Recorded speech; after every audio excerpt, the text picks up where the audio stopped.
आज मी एक मोठं काम हाती घेतले ते म्हणजे कपाट आवरायचं आणि म्हटलं ते करता करता तुमच्यासोबत थोड्याशा गप्पा मारूया.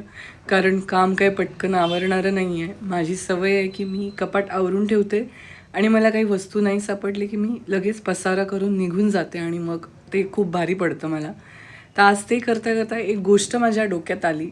तर आत्ता सोशल मीडियावर खूप साऱ्या ज्या आपल्या मैत्रिणी आहेत त्या व्लॉग्स करतात, आपले इन्स्टा अकाउंट किंवा यूट्यूबचे अकाउंट चालवतात आणि इतके सुपर व्लॉग्स करतात ना, की काय सांगू? काही बायकांना तर हे पण माहीत नसेल, की कसं एडिट करायचं.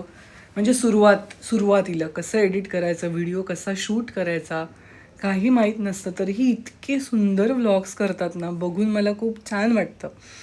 तर आपल्या भारतामध्ये अशा बऱ्याच जणी आहेत, ज्या गृहिणी आहेत आणि ज्या आपल्या फॅमिलीवर अवलंबून असतात म्हणजे पैशासाठी उदाहरणार्थ नवऱ्यावर अवलंबून असतात.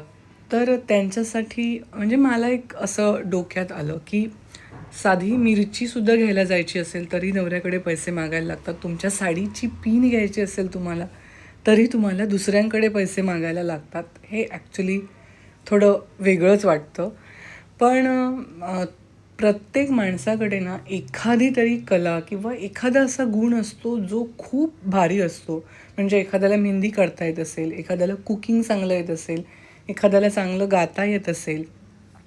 तर असे बरेच स्किल्स आहेत ज्याच्यामुळे तुम्ही तुमचं काहीतरी पैसे थोडेफार कमवू शकता, जेणेकरून तुमच्या स्वतःसाठी घर नाही चालवायचं, पण तुमच्या स्वतःसाठी तुम्ही पैसे कमवू शकता. कारण घरातली कामं ही आपण आयुष्यभर करणारच आहे. त्याच्यासाठी तुम्हाला कोणी पैसे नाही देणार आहे किंवा त्यामुळे ॲक्च्युली हेळसांड होते तब्येतीची. आणि अशा बऱ्याच जणी आहेत की ज्यामुळे पैसे दुसऱ्याकडे मागायला लागतात म्हणून हे टाळूया, हे नको घेऊया, पुढेच घेऊया किंवा त्यांना लाज वाटत असते मागायला.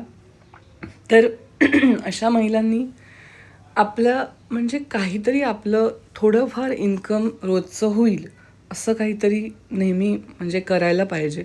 बऱ्याच जणांना इतकं सुंदर स्वयंपाक करता येतो. तर अशा अशा काही जणांना तुम्ही किंवा काही जणी केक्स बनवतात. Instagramवर मी बघितलं आहे. केक्स बनवून घरात बनवून विकतात, फराळ बनवून विकतात किंवा मोदक बनवून विकतात. असे कितीतरी आहेत किंवा छोटे-छोटे कपडे थोडे-थोडे असे आणून या आपल्या सोसायटीमध्ये किंवा असे पण विकतात. अशा पण बायकांना मी बघितलं आहे. तर असे ट्युशन्स घेऊ शकतात ज्या महिला शिकलेल्या आहेत आणि ज्या घरात आहेत. तर असे कितीतरी गोष्टी आहेत ज्या तुम्ही घरात बसल्या करू शकता आणि थोडंफार तुमचं इन्कम होऊ शकतं.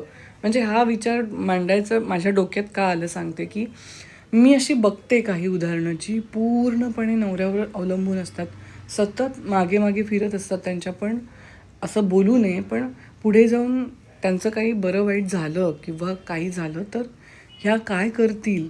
म्हणजे ते जर जॉबला नसतील किंवा त्यांना पेन्शन नसेल किंवा मुलं कमावणारी नसतील किंवा मुलं छोटी असतील, तर त्या महिला पुढे जाऊन काय करतील? हा विचार माझ्या डोक्यात खूप म्हणजे खूप वेळा येतो. म्हणून मी असं म्हणते, की त्या मग काय करतील? मग त्याच्यापेक्षा आधीच आपण आपल्या म्हणजे तुम्हाला सांगू का, ₹10 जरी आपण कमवले ना आणि दुसऱ्यांकडून 10 करोड कोणीतरी आपल्याला दिले, तरी ₹10 हे त्यापेक्षा लाख मोलाचे आहेत. मी 100% सांगू शकते तुम्हाला. म्हणजे स्वतः कमवलेले पैसे खर्च करण्यात किंवा दुसऱ्याला मदत करण्यात त्यापासून जो आनंद असतो तो खूप म्हणजे खूप वेगळा असतो. तर बघा तुम्हाला पटतंय का? तुम्ही असा प्रयत्न नक्की करू शकता. तुमच्याशी बोलता बोलता माझं कपाट पण आवरून झालेलं आहे.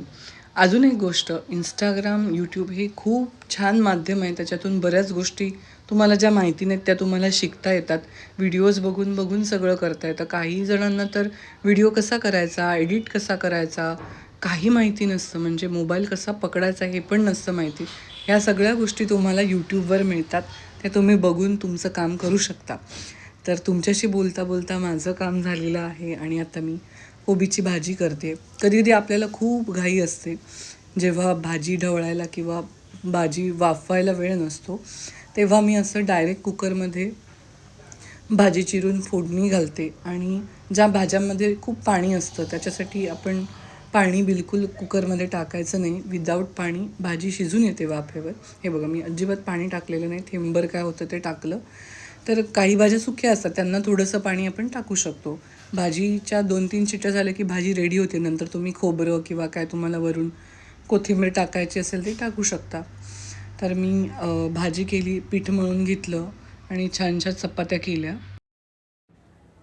तर आजचा विषय तुम्हाला आवडला असेल तर हा व्हिडिओ सगळ्यांना शेअर करा, तुमच्या मित्रमैत्रिणींना शेअर करा आणि असेच काहीसे विषय जे मला सुचतील, जे मला आवडतील ते मी तुमच्यासोबत शेअर करेन. तुम्हाला अशाच काही गोष्टी जाणून घ्यायच्या असतील तर मला कमेंट करा, मी त्याविषयी बोलेन. माझं MSW झालेलं आहे, त्यामुळे मी काही दिवस जॉब केला तेव्हा मी काउन्सिलिंग पण केलं आहे, त्यामुळे असे विषय बोलायला मला खूप आवडतं. तर येईन तुम्हाला पुन्हा भेटायला. तोपर्यंत सगळ्यांना बाय. भेटूया पुढच्या व्लॉगमध्ये.